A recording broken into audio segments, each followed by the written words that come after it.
Assalomu alaykum qadrdonlar. Mana Asakadagi ishimizni o'z nihoyasiga yetkazdik. Burchalarga e'tibor berib ko'rasizlar.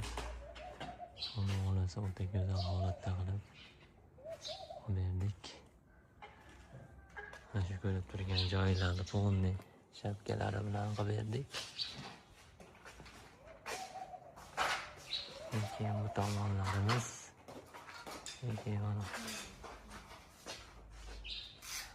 mana shu joylarimiz maytlar arqaga bo'lib ketadi.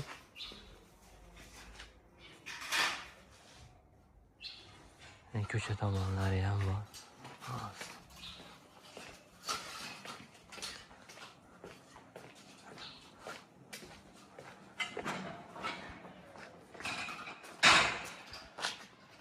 Buni ko'cha tomonlari.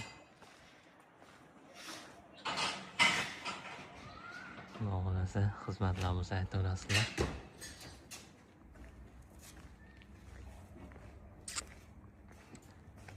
Shunaqa chiroyli qilib beramiz.